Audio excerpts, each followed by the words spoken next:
मत्ती 5 उसकी 10 से 14 आयत, यूहन्ना 15 उसकी 18 से 20 आयत, मत्ती 13 उसकी 21 आयत, प्रेरितों के काम 8 उसकी 1 से 4 आयत,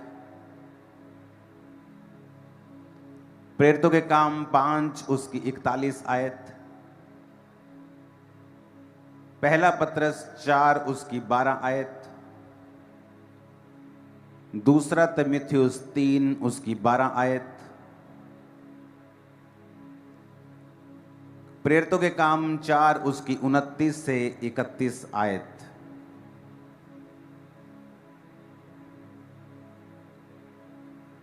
मैं फिर से एक बार पढ़ूंगा, आप उसे फटाफट लिख लें और इसको इंटरनेट पे भी डाल दिया जाए एक पोस्टर के रूप में।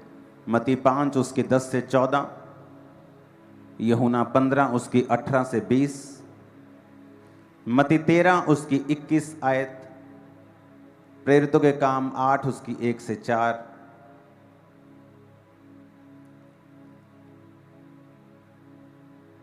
इन आयतों को लिखते लिखते अपने पड़ोसी को फिर से बोलो, बोलो ध्यान से लिख। जो नोट करता है वो नोटिस किया जाता है परमेश्वर के द्वारा।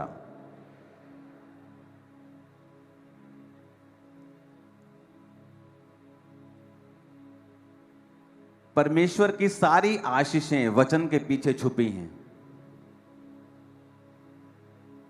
सारी ब्लेसिंग्स।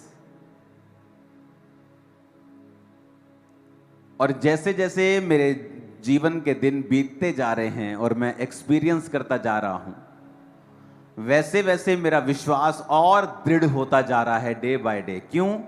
क्योंकि मैं वर्ड को पूरा होते हुए देख रहा हूं, अपने जीवन में भी, अपने जीवन में भी और उनके जीवन में भी जो वचन को मान रहे हैं।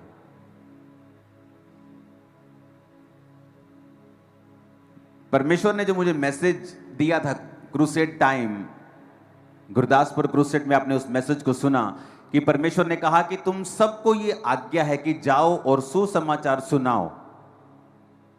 और ये 1-2 साल पहले की बात है जब परमेश्वर ने मेरे हृदय में ये मैसेज डाला था पुराने नियम से, कि उसने अपने याजकों को बेस्ट दाख रस, बेस्ट तेल देने का कमांड किया था, वायदा किया था कि मेरे याजकों को बेस्ट चीजें मिलेंगी। ये एक प्रतिबिंब था, ये एक आने वाले समय का एक मैसेज था कि जो लोग मेरी सेवा करेंगे उनकी लाइफ में मैं जो ब्लेसिंग्स दूंगा वो बेस्ट होंगी। पैसे वाले लोग भी वैसी ब्लेसिंग्स नहीं पा पाएंगे अपने पैसों के दम के ऊपर। आज इस कलीसिया में मैं 1-2 नहीं, सैकड़ों शादियों को जानता हूं जो उनके पैसे की वजह से नहीं, परमेश्वर की वजह से उनको अच्छे पार्टनर्स, अच्छी पार्टनर्स मिली हैं। और दुनिया में आप न्यूज़ सुन रहे हैं, करोड़ों रुपए के मालिक हैं, एक लौता बेटा है, फिर भी लड़कियां उन्हें मार रही हैं। और यंग जनरेशन जो आने वाली है उनका मैरिज के ऊपर से विश्वास उठता जा रहा है। मैरिज बुरी नहीं है, लेकिन आज मैं आपको बताता हूं, मैंने ऐसी कई टेस्टिमनीज इस हफ्ते सुनी हैं। जब परमेश्वर आपको ये कहता है कि ये करना है, हमें पता क्या लगता है कि परमेश्वर मुझसे कुछ काम लेना चाहता है। मैं बड़ा फनी खान हूं जी, मैं तो बड़ा जबरदस्त आदमी हूं, परमेश्वर मेरे पीछे लगा हुआ है, हर बार प्रोफेसी होती, प्रभु तुझे इस्तेमाल करेगा। मैं ही नहीं मान रहा हूं। हम बड़े बड़े बनने की कोशिश करते हैं, लेकिन हमें यह नहीं पता कि हम बेवकूफ हैं इस मामले में। कभी इस बात की टेस्टिमनी मत दो कि मैं तो हाथ नहीं आंदा सी, रब ने मैनू इदां छुया। नो नो नो, ये टेस्टिमनी नहीं है, ये बेवकूफी थी जो तुम कर रहे थे। एक टेस्टिमनी मेरे पास आई कि एक, आप चाहे जितने मर्जी भले हों, अगर आप वचन पूरा नहीं कर रहे हैं, आप भले होने पर भी आपकी आशीषें उनसे कम हैं जो कम भले हैं।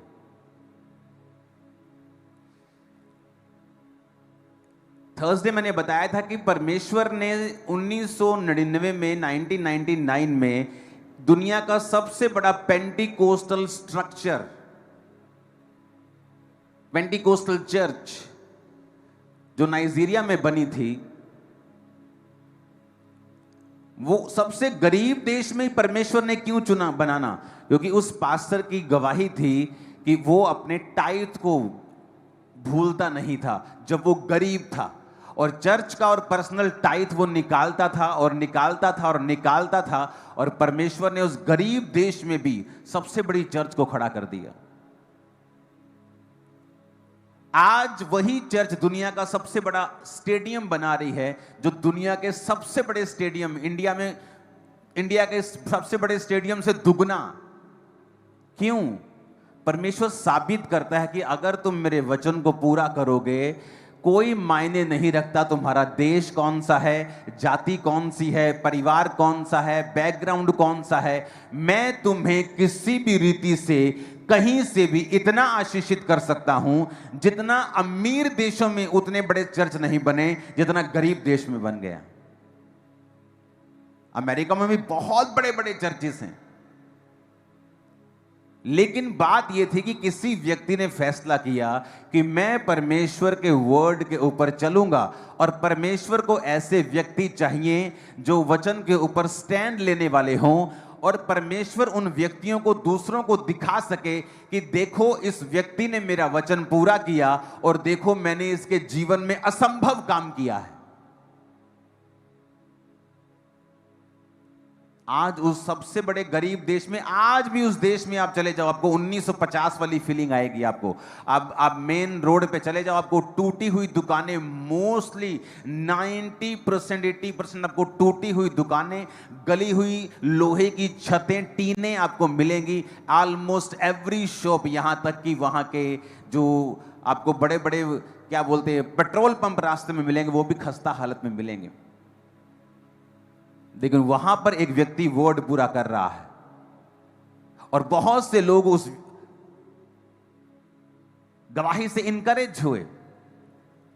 जब ये चर्च ओपन हुई थी तो लोगों ने और पास्टर्स ने कहा था तुमने गलत जगह पे चर्च ओपन की है, ना तो उस गांव में कोई क्रिश्चियन है, और तुमने शहर के इतनी बाहर चर्च ले ली है, जलंधर के इतनी बाहर है ये कि लोग आ ही नहीं पाएंगे वहां पे।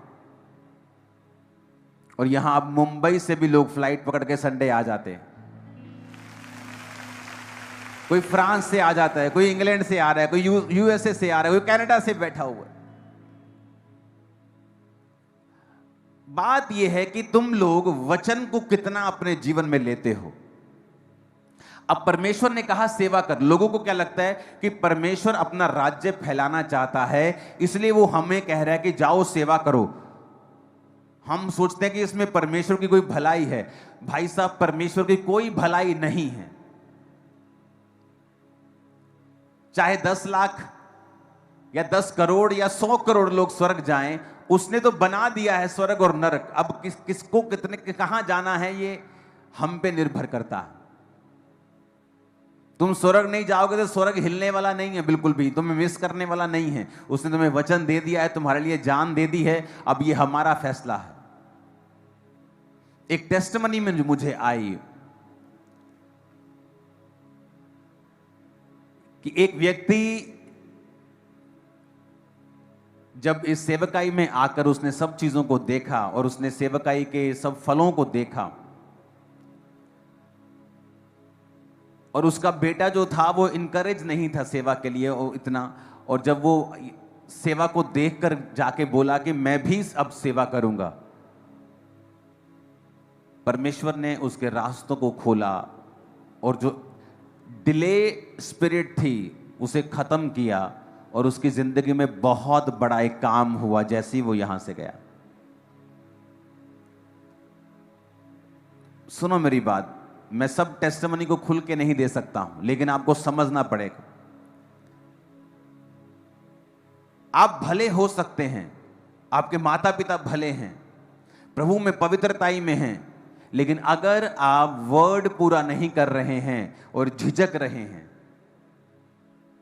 कंफर्ट से बाहर नहीं आ पा रहे हैं, तो उसमें क्या होता है, हम ही डिले होते हैं।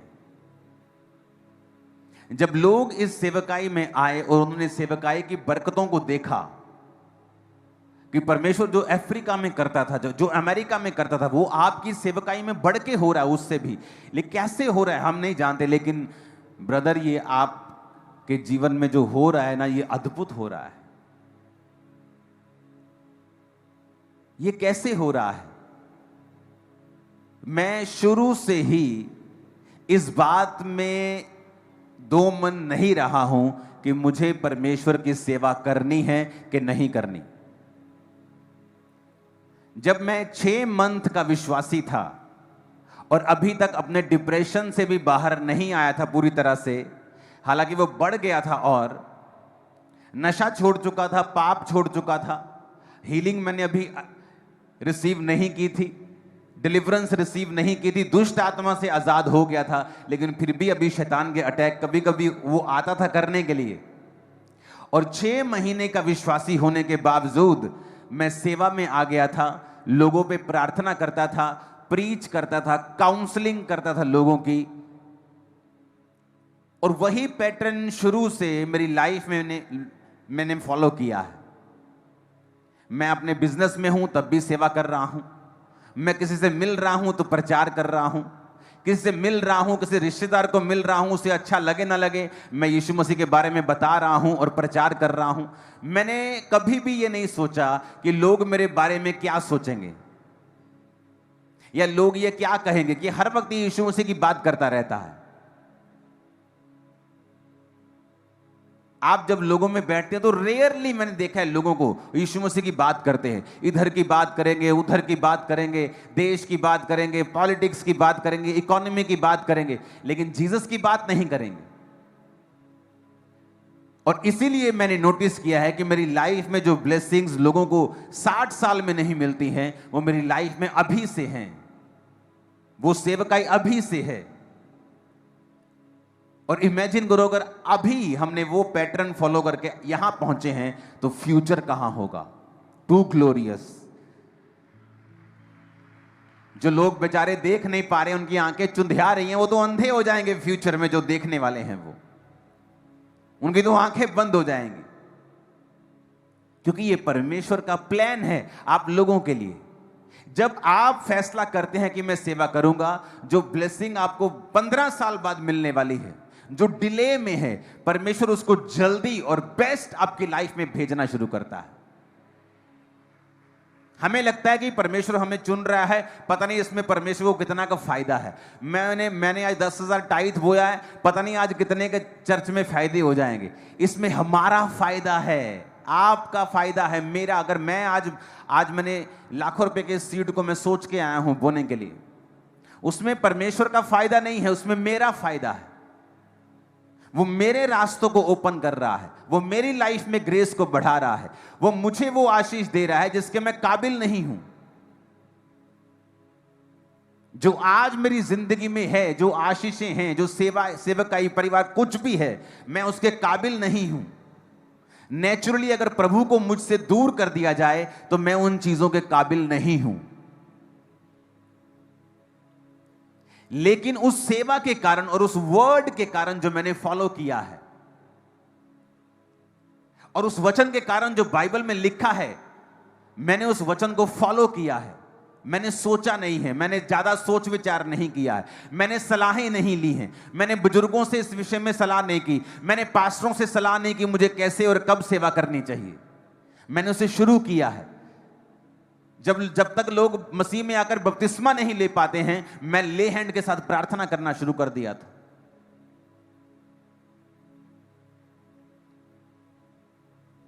हालेलुया। ऊंची आवाज में कहो हालेलुया। और मैंने देखा है कि लोगों ने टेस्टिमनी दी है कि ब्रदर आपकी सेवकाई से जब हमारे बच्चे उत्साहित हुए हैं और उन्होंने कहा है कि हाँ हम फुल फ्लैश सेवा करेंगे, तभी परमेश्वर ने देखो एक ऐसा काम किया जो 33 साल से नहीं हो रहा था, जो पिछले 15 साल से नहीं हो रहा था, पिछले 10 साल से नहीं हो रहा था। और परमेश्वर ने इतनी जल्दी कर दिया, हम हैरान हैं। क्यों? चाहे आप भले हैं, पवित्रताई में हैं, लेकिन जब तक आप परमेश्वर के लिए फुल फ्लैश खड़े नहीं होते हैं, वो भी आपके लिए फुल फ्लैश काम नहीं करता है। आपकी सारी दुनिया की ब्लेसिंग्स आपकी सेवा और परमेश्वर के वचन के पीछे छुपी रहती है। आप एक डॉक्टर हो सकते हैं राइट नाउ चर्च के अंदर। बहुत से इंडिया के बड़े बड़े हॉस्पिटल्स हैं, बहुत बड़े बड़े, जो बिलियनियर्स के हैं, और वहां के डॉक्टर्स इस चर्च को फॉलो करते हैं। आप एक बड़े डॉक्टर हो सकते हैं, लेकिन आपकी मेजर मिनिस्ट्री है प्रचार करना। आपकी सेकेंडरी मिनिस्ट्री है लोगों को हील करना एक डॉक्टर के रूप में। आप एक इंजीनियर हो सकते हैं, आपकी सबसे पहली सेवकाई है प्रचार करना। और इंजीनियर आप इसलिए हैं कि आप अपने जैसों को प्रचार कर सकें, अपने परिवार का पेट पाल सकें, अपना जीवन गुजारा कर सकें और परमेश्वर के रास्ते में अच्छी तरह से चल सकें। इसलिए परमेश्वर ने आपको वो कमाने का जरिया दिया है।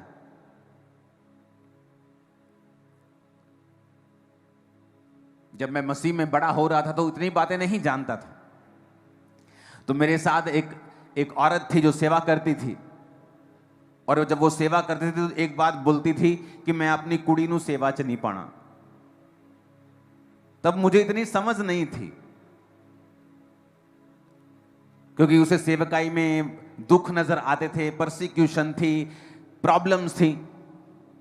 लेकिन कई बार कुछ दुख ऐसे होते हैं जो सेवा के कारण नहीं होते, बल्कि सेवा को अच्छी तरह से ना करने के कारण, और इमेच्योरिटी, जो आत्मा में हम मैच्योर नहीं होते, संपूर्ण नहीं होते, और हम सीखते हैं और गलतियां करते हैं। कई बार वो इन वजहों से हमारी जिंदगी में होती हैं, और जब वो इन वजहों से होती हैं, हम अगली जनरेशन पर भी वो कर्स रिलीज कर देते हैं कि नहीं नहीं, मैं अपने बच्चे को सेवा में नहीं डालूंगा।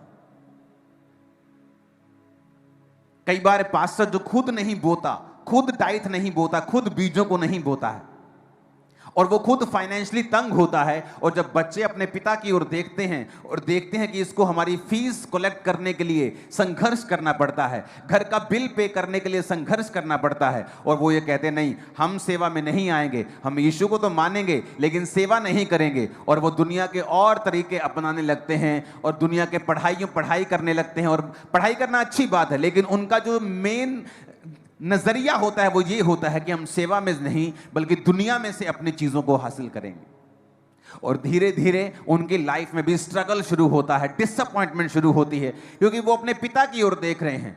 और उन्हें अपने पिता की ओर नहीं देखना, सबसे पहले चाहे वो मेरे बच्चे हों या आपके हों या उनके हों, उनको अपने ऊपर वाले पिता की ओर देखना है कि वो क्या कहता है। आमीन। क्योंकि वो सबसे प्रथम है। जब वो ऊपर पिता की ओर देखेंगे और वो देखेंगे कि पिता ऊपर वाला ये कह रहा है कि जा और मेरी सेवा कर, जा और जब जातियों को चेला बना, जा और सब जातियों को बता, मानना सिखा उन आज्ञाओं को जो शुरू से लेके अंत तक मैंने तुम्हें मानना सिखाई हैं। सब जातियों को चेला बनाकर बाप बेटा पवित्र आत्मा के नाम में उन्हें बैप्टाइज कर। अब अगर वो स्वर्गीय पिता की आवाज को सुनेंगे तो उन्हें मालूम होगा कि परमेश्वर ने हमें काम के लिए बुलाया है। और वो औरत जब बोलती थी मैं अपनी बेटी को सेवकाई में नहीं डालूंगी, हां मेरा बेटा सेवा करेगा। जब बेटी बड़ी हुई, उसकी शादी हुई, बहुत सुंदर लड़की, अच्छी लड़की, डाइवोर्स हो गया।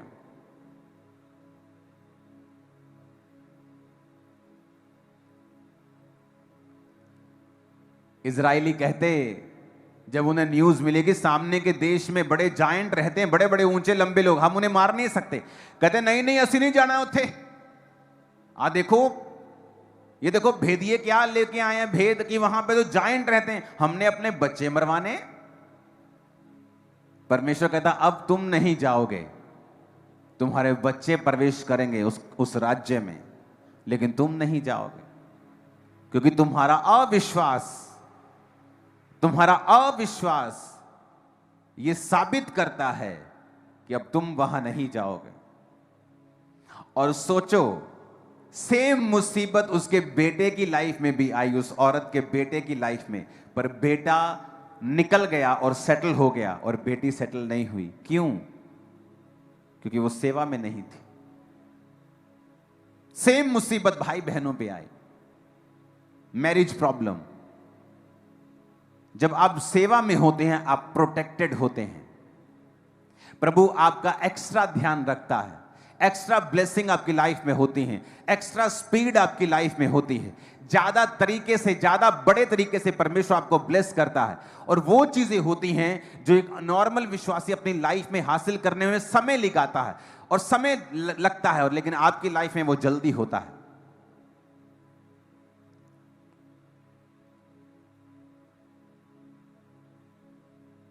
और मैंने जब जैसे जैसे जीवन में बिताता जा रहा हूं, मुझे परमेश्वर का वचन और दृढ़ लगता जा रहा है कि तुम्हारे कन्फेशन से ही, कि तुम 15 साल से, 10 साल से, 12 साल से, 8 साल से एक चीज का इंतजार कर रहे हो, लेकिन जैसे ही तुमने कन्फेस किया और जैसे ही अपने मन को परमेश्वर की सेवा की ओर लगाया, परमेश्वर ने उसी रात रास्ता खोल दिया और दिखाया, देख तूने सही डिसीजन लिया, अभी हेवन खुल गया, सोच जब तू करेगा तो क्या होगा, जब तू करेगा तो फिर क्या होगा, सोच, इमेजिन कर। हालेलुया।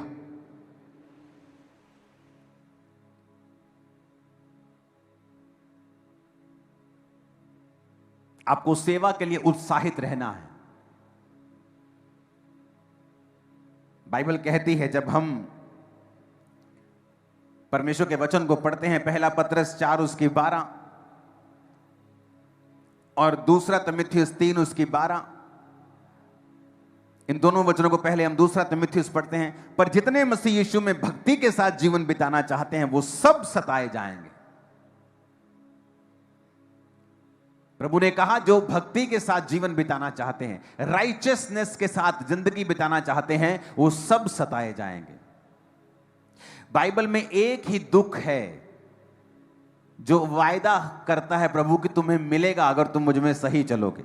बीमारी का वायदा नहीं है, बीमारी वचन के खिलाफ है। जब आपको हो तो उससे डांटें। वो धर्मी को हो सकती है, लेकिन धर्मी उसके खिलाफ रहे, धर्मी उसके खिलाफ प्रेयर करे, धर्मी उसके खिलाफ चले, हर तरह से, डाइट से, प्रार्थना से, हर तरह से उसको फाइट करे। लेकिन वचन कहता है मत्ती 5 उसकी 10 और 14 आयत, 10 से 14 आयत में कहता, धन्य हैं वो जो धार्मिकता के कारण सताए जाते हैं, क्योंकि स्वर्ग का राज्य उन्हीं का है। धन्य हो तुम जब मनुष्य मेरे कारण तुम्हारी निंदा करे, सताए और झूठ बोलकर तुम्हारे विरोध में सब प्रकार की बुरी बात कहे, तब आनंदित और मगन होना। परसिक्यूशन एक ऐसा दुख जिसका वायदा किया गया है कि परमेश्वर कहता वो उनकी जिंदगी में आएगी जो लोग अच्छी तरह से भक्ति के साथ जीवन बिताएंगे और राइचियसनेस में होंगे, ये उनके जीवन में होगी। उसने कहा, जब प्रेरितों के काम में 120 लोगों के ऊपर पवित्र आत्मा उतरा, और पवित्र आत्मा उतरने के बाद जब लोगों में काम होने लगा, प्रचार होने लगा, एक एक दिन में 3-3 हजार लोग बपतिस्मा लेने लगे, हजारों लोग परमेश्वर में आने लगे,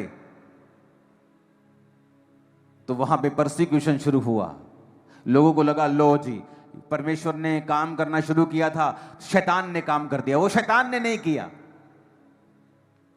वो चेले वहीं रह जाते और यरूशलेम में ही रहते, और दुनिया तक मैसेज जाता कि यरूशलेम में कोई चेले हैं, उनके पास कोई मैसेज है, वो चंगा करते हैं। तो कुछ कुछ लोग जो जा सकते, जो एक्सपेंस कर सकते हैं ट्रेवल का, वही लोग जाते और वहां चंगे होते और परमेश्वर के सुसमाचार को ग्रहण करते। जबकि ये सही तरीका नहीं था और वो कंफर्टेबल थे वहां पे प्रचार करने के लिए, और सब काम दिन रात चल रहा था। परमेश्वर ने आइडिया निकाला और उस चर्च को सताना शुरू किया। जब चर्च को सताया गया और चर्च के लोग भागे, जब वो भागे तो वचन कहता है वो जहां जहां भागे, वो जहां जहां गए, वहां वहां सुसमाचार सुनाते फिरे। और आज तुर्की से लेके, यूरोप से लेके, उसी यूरोप से ऑस्ट्रेलिया में लोग गए, उसी यूरोप से न्यूजीलैंड में गए, उसी यूरोप से अमेरिका में गए, उसी यूरोप से कनाडा में गए, उसी यूरोप से बाकी कई देशों में गए, और सब जगह आज क्रिश्चियनिटी नंबर 1 पे है। लोग क्रिश्चियन हो चुके हैं। क्या किसी ने सोचा था कि वो परसिक्यूशन जो आज हम 12 चेलों को दे रहे हैं, इन 120 लोगों को दे रहे हैं, ये 3000 बपतिस्मा लिए हुए लोगों को दे रहे हैं, ये एक दिन 500 करोड़ बन जाएंगे, किसी ने सोचा नहीं था। जब आपकी परसिक्यूशन होती है, 2022 से पहले पंजाब में हर व्यक्ति मसीहत को नहीं जानता था, लेकिन आज अगर पंजाब में किसी भी घर में आप क्रिश्चियनिटी की बात करेंगे तो चाहे वो आपको लाइक करें या डिसलाइक करें, वो आपको जानते हैं जरूर। और इंडिया में ऐसा हो रहा है, परसिक्यूशंस हो रही हैं, क्रॉस उतारे जा रहे हैं चर्चिस से। घबराए मत, घबराए मत। एक एक कोना, एक एक गली यीशु के सुसमाचार से गूंज उठेगी फ्यूचर। उनको मालूम होगा कि यीशु मसीह धर्म परिवर्तन करने नहीं आए हैं। अगर ये धर्म का काम होता, अगर ये किसी धर्म का काम होता तो हम लड़ते तलवारों के साथ और धर्म को बचाते जिस तरह आप बचा रहे हैं।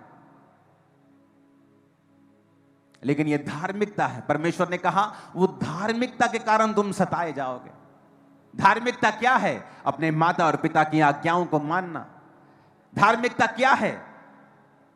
शराब ना पीना और एक धर्मी जीवन जीना, चोरी ना करना, हत्या ना करना, व्यभिचार ना करना, अपनी पत्नी से, अपने पति से वफादार रहना, यह धार्मिकता है। और यीशु ने कहा तुम धार्मिकता के कारण सताए जाओगे। सोचो, जब तुम पापी थे, जब तुम शराबी थे, तुम सताए नहीं जाते थे, लोग तुम्हारे बारे में कुछ बोलते नहीं थे। जब तुम नशा करते थे तुम सताए नहीं जाते थे। तुम दुनिया की जिस मर्जी जगह पे चले जाओ, तुम सताए नहीं जाते थे। लेकिन जैसे तुम चर्च में आए तुम सताए जाते हो। इसलिए नहीं कि तुम बुरा कुछ कर रहे हो, कहता धार्मिकता के कारण तुम्हें सताया जा रहा है। क्यों? क्योंकि शैतान को पता है ये असली परमेश्वर है। ये साबित करता है कि क्राइस्ट में आने से ही आपको क्यों सताया जाता है, क्योंकि शैतान को पता है यही इसका छुटकारा हो जाएगा और यही ये स्वर्ग राज्य का वारिस होगा, यही इसके बंधन टूटेंगे, यही ये पापों से आजाद होगा, यही से सब कुछ इसको मिलेगा। उसे मालूम है। आज कोई पब्लिकली आके बोले कि मैं तो जी बाइसेक्सुअल हूं, लाखों लोग चर्च पे, इंटरनेट पे उसे सपोर्ट करने लग जाते हैं, इंटरनेट पे सपोर्ट करने लग जाते हैं। लेकिन जैसे आप कहेंगे मैं क्रिश्चियन हूं, आपको सताया जाएगा।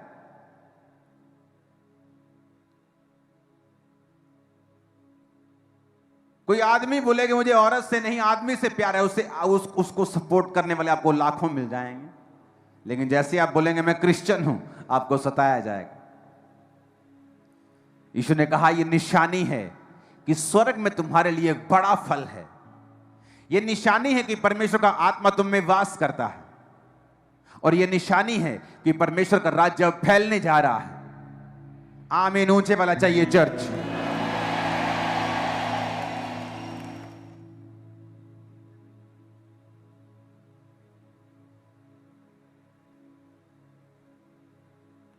ऊंची आवाज में कहो हालेलुया, ऊंची आवाज में कहो हालेलुया।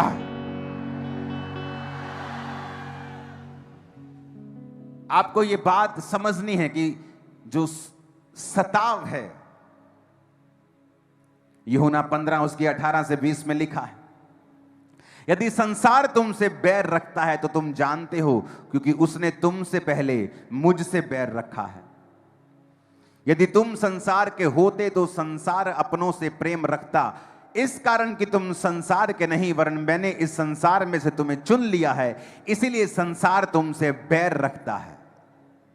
जो बातें मैंने तुमसे कही थी, दास अपने स्वामी से बड़ा नहीं होता, याद रखो उन्होंने मुझे सताया तो तुम्हें भी सताएंगे, मेरी मानी तो तुम्हारी भी मानेंगे। 21 आयत अगर है तो उसे भी निकाल देंगे। वचन कहता है, परमेश्वर ने कहा उन्होंने मुझसे व्यर्थ बैर किया। अगर उसने हरे भरे से ऐसा किया तो सूखों के साथ वो क्या कुछ नहीं करेंगे। लेकिन मैं बात एक बताना चाहता हूं। वचन कहता है कि जब इजरायली मिस्र में थे तो परमेश्वर ने उनसे कहा कि मैं इनको बढ़ाऊंगा और फूलूंगा और फुलाऊंगा, और वचन कहता है जैसे जैसे मिस्री उनको दुख देते गए, इजरायली बढ़ते गए और फलते गए और फूलते गए। ये सताव कलीसियाओं को खत्म नहीं कर सकता है। ये सताव कलीसियाओं को वहां लेके जाता है जहां कलीसियाएं अपनी प्रार्थना से भी नहीं जा सकती, जहां कलीसियाएं अपनी मेहनत से नहीं जा सकती। आज 2022 के बाद जब पंजाब में यीशु मसीह के नाम को डाउन करने की कोशिश की गई, क्या हुआ? हुआ डाउन, 10 गुना ऊपर है। देख लो, जाके रिपोर्ट चेक कर लो सभी, क्या हुआ? हुआ कुछ। यीशु मसीह का नाम किसी धर्म का नाम नहीं है, वो ईसाई रिलीजन नहीं है, वो नया रिलीजन स्थापित करने के लिए नहीं आया, वो लोगों को पापों से छुड़ाने के लिए आया, वो उनको कलंक से, श्रापों से आजाद करने के लिए आया। और आप परमेश्वर का काम नहीं रोक सकते हैं। आज हर घर जानता है क्रिश्चियनिटी के बारे में, वचन के बारे में।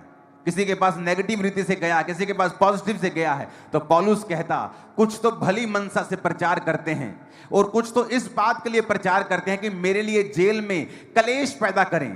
पर कहता चाहे भली मनसा से हो, चाहे कलेश डालने के चक्कर से हो, पर मसीह का प्रचार तो हो ही रहा है ना, उसका प्रचार तो चल ही रहा है। चाहे तुम विरोध के हिसाब से करो, चाहे मैं करूं, चाहे तुम करो, बेटा हो तो रहा है, हो तो रहा है और अच्छा हो रहा है, अच्छा हो रहा है। आमीन।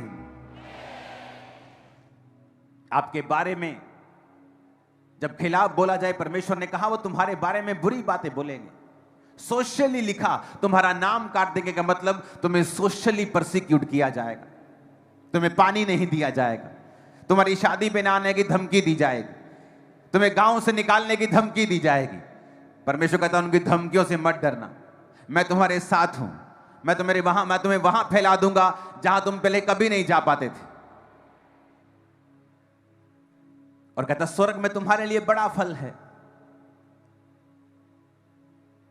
अगर परमेश्वर किसी चीज को बड़ा कह रहा है तो सोचो वो कितनी बड़ी होगी।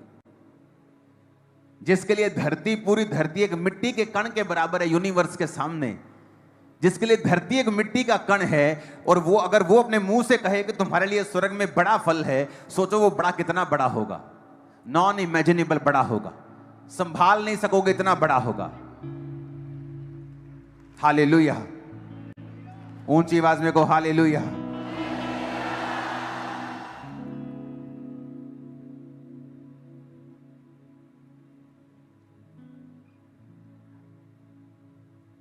प्रेरितों के काम 8 उसकी 1 से 4 में लिखा है, उस दिन यरूशलेम की कलीसिया पर बड़ा उपद्रव आरंभ हुआ और प्रेरितों को छोड़ सब के सब यहूदिया और सामरिया देशों में तितर बितर हो गए। प्रेरितों को छोड़ के सब कलीसिया तितर बितर हुई, क्योंकि लोगों को उनके घरों में जाकर सताया जाने लगा। प्रेरितों को कुछ को कम सताते थे क्योंकि लोग उनके संग होते थे, उन लोगों का डर होता था, लेकिन लिखा वो कलीसिया को सताने लगे। गांव गांव जाके, नगर नगर, शहर शहर, जैसे आज सताया जाता है वैसे ही वो घर घर जाके कलीसिया को सताने लगे। और लोग फिर फिरे इधर उधर, कोई रिश्तेदार के पास गया, कोई दूसरे देश में, कोई साथ की स्टेट में, कोई किधर गया, और लिखा जहां जहां वो गए वहां वहां सुसमाचार सुनाते फिरे, और वहां वहां परमेश्वर का काम हुआ। आज जहां जहां उस सुसमाचार का बीज आप देखते हो, वो सारा बीज उसी समय डाला गया था।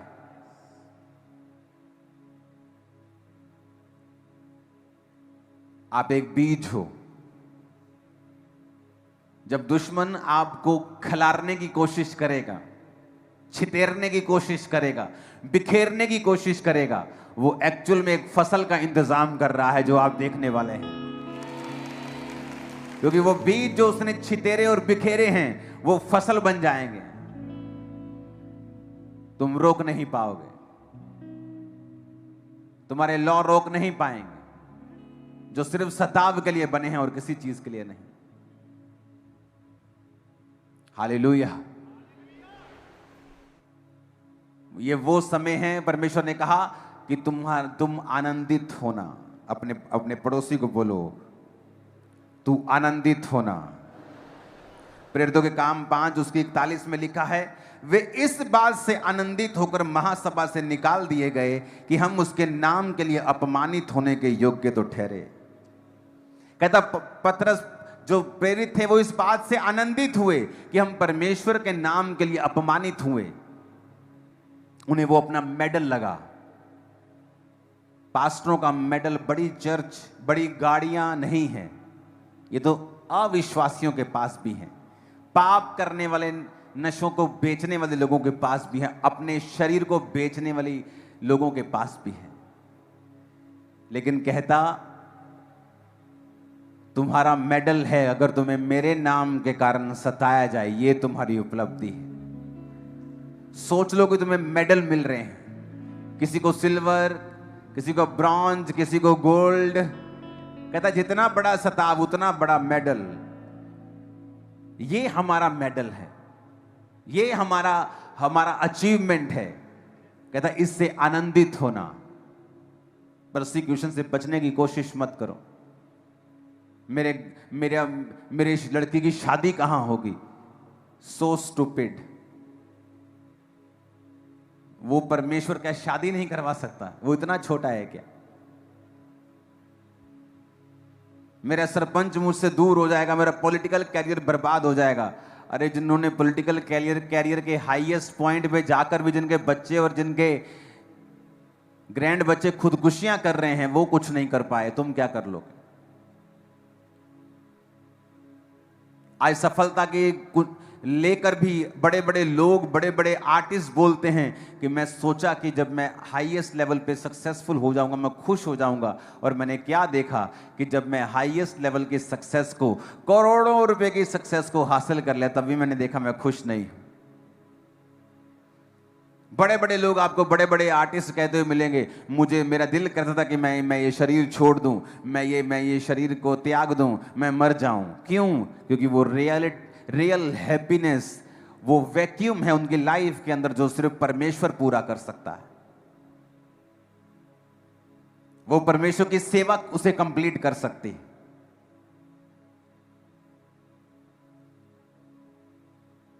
अपने जीवन में अपना सबसे बड़ा साथी परमेश्वर को बनाएं और उससे हर बात शेयर करें, उसे इग्नोर ना करें।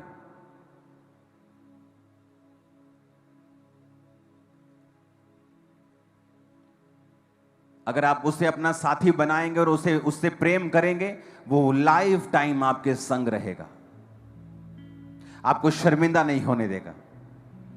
वो आपकी हर चीज को कंप्लीट करेगा, हर कदम में वो आपके साथ होगा। उसको पहला माने, उसको प्रथम प्यार करें। चाहे आपकी एंगेजमेंट हो गई है, लेकिन आपका साथी आपको छूने ना पाए जब तक आपकी शादी नहीं होती है, क्योंकि आप परमेश्वर के हैं। आज अपने पार्टनर को खुश करने के चक्कर में परमेश्वर को नाराज कर बैठो और वो कर्स लाइफ टाइम आपको फॉलो करे, आप ये नहीं चाहेंगे। हमें ऐसा जीवन जीना है जो परमेश्वर को प्रसन्न करे। वचन कहता है जब दानियेल शेरों की मांद में से निकाला गया तो उसने कहा, मैं शेरों की मांद में से निकाला गया हूं राजा, क्योंकि मैं परमेश्वर के सामने निर्दोष पाया गया हूं। परमेश्वर के सामने कहता मैं निर्दोष पाया गया हूं, मेरा विवेक मुझे एक भी बात में दोषी नहीं ठहराता है, मैं परमेश्वर के सामने निर्दोष पाया गया हूं। अपनी लाइफ को ऐसा बनाएं कि आप निर्दोष हों, शेर आपका बिगाड़ नहीं पाएंगे। वो सिचुएशन जहां आप कुछ नहीं कर सकते हैं और सामने शेरों के समान एनिमी है, परमेश्वर उनके मुंह को मिरेकलसली बंद करके रखेगा सदा के लिए। जब आप उन परीक्षाओं से बाहर आएंगे, खरोच का निशान भी आपके चेहरे पर, आपके लाइफ पे नहीं होगा इन जीसस ने। वचन कहता है जब शद्रक मेशक अबेदनगो बाहर आए उस आग की भट्टी से, तो लिखा उनके मोजों तक में, उनकी जुराबों तक में जलने की बू तक नहीं आई, उनके कपड़ों तक में जलने की बू नहीं आई। और जिन्होंने उनको भट्टी में डाला था वो बाहर ही मर गए थे, और जो भट्टी के अंदर थे वो 3 नहीं वो 4 थे, और एक परमेश्वर के पुत्र के सदृश्य था। और लिखा जब वो बाहर आए तो उनमें जलन की बदबू तक नहीं थी। हालेलुया। हमारा परमेश्वर जीवित है और हम अच्छे होने के कारण सताए जाएंगे, धार्मिकता के कारण सताए जाएंगे। आप शराबी बन जाओ, लोग सताएंगे नहीं। आप अलग अलग तरह के गलत काम करो, वो आपको अपना आइडल मानने लगेंगे। आप गुंडागर्दी करो, आप आइडल बन जाएंगे। लेकिन जैसे आप क्रिश्चियन बनेंगे, लोगों को दिक्कत होगी, क्योंकि वो लोग नहीं, वो शैतान है जो अपनी दिक्कत लोगों के मुंह से आपको दिखा रहा है। कभी सोचा है कि क्रिश्चियन बनने पर ही सताव क्यों आता है? लोग बोलते हैं ये तो फॉरेन का धर्म है। क्रिश्चियनिटी गोरों का धर्म नहीं है। क्रिश्चियनिटी गोरों के देश में पैदा नहीं हुई। क्रिश्चियनिटी इज़राइल में, जो एशिया में है, जो आप और मेरे जैसे लोग हैं, हल्के जैसे कश्मीरी गोरे गोरे हैं, वो हल्के गोरे हैं, लेकिन वो गोरे नहीं है जो आज आप वाइट लोग देखते हैं, ब्राउन गोल्डन बालों, जो रियल गोरे इंग्लैंड अमेरिका के, वो उन लोगों के देशों में क्रिश्चियनिटी नहीं आई, बल्कि उनके देशों में क्रिश्चियनिटी भारत से भी लेट गई है। भारत में तो पहली सदी में क्रिश्चियनिटी आ गई थी, और थोमा ने यहां पे सन 52 में प्रचार करना शुरू कर दिया था, जो परमेश्वर का चेला था। लेकिन उन देशों में क्रिश्चियनिटी, कई देशों में तो 1500 ईस्वी के बाद गई है। जिन्हें आप गोरों का धर्म कहते हैं, वो गोरों का धर्म नहीं है। हालेलुया। आप तैयार हैं जीसस क्राइस्ट को जीवन देने के लिए, उसका प्रचार करने के लिए? प्रचार करने के लिए आपको माइक थोड़ी चाहिए, आपको स्टेज नहीं चाहिए। आप जहां हैं वहां प्रचार कर सकते हैं, मोहल्ले में कर सकते हैं, रिश्तेदारों को कर सकते हैं, अपने कैरेक्टर को ऐसा बना सकते हैं कि वो आपके, जब आपकी लाइफ को देखें, आपकी राइचियसनेस को देखें, आपकी धार्मिकता को देखें। एक कमरे में जब अंधेरा हो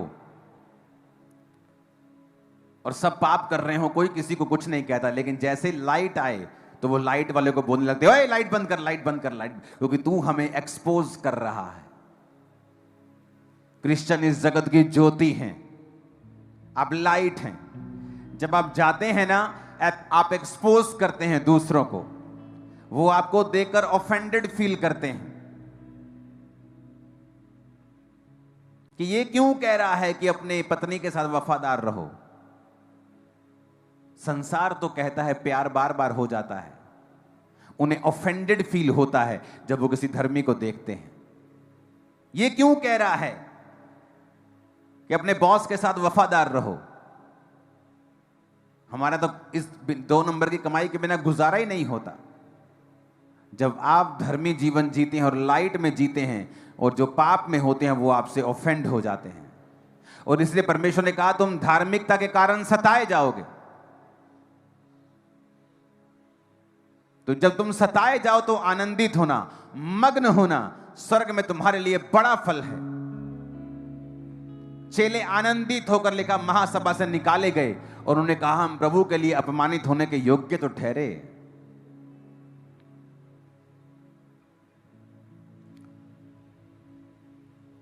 लेकिन बाइबल कहती है आज की परीक्षा दुख की बात जान पड़ती है, लेकिन यह दुख की नहीं बल्कि आनंदित होने वाली बात है। आज याद रखें, आपको सेवा करनी है। सिर्फ पास्टर्स को, प्रेरितों को सेवा नहीं करनी, हर एक व्यक्ति को यह हुक्म दिया गया है कि जाओ और प्रचार करो। उसके पीछे आपकी बरकतें छुपी हैं, उसके पीछे आपकी लाइफ की बेस्ट चीजें छुपी हुई हैं जो खुदा ने रखी हुई हैं। चाहे आप बेहतर हैं, बेस्ट हैं, गुड कैरेक्टर में हैं, तब भी वो चीजें आपकी लाइफ में एंटर नहीं करती जब तक आप इस वर्ड को फॉलो नहीं करते। ये मेरा एक्सपीरियंस कहता है, अब मैं बोल सकता हूं इस वचन को कि आप गुड हैं, लेकिन अगर आप इस वचन को फॉलो नहीं करते हैं, वो ब्लेसिंग्स डिले में आती है। परमेश्वर के लिए अग्रेसिव रहो, काम करने में, बात करने में, स्टैंड लेने में।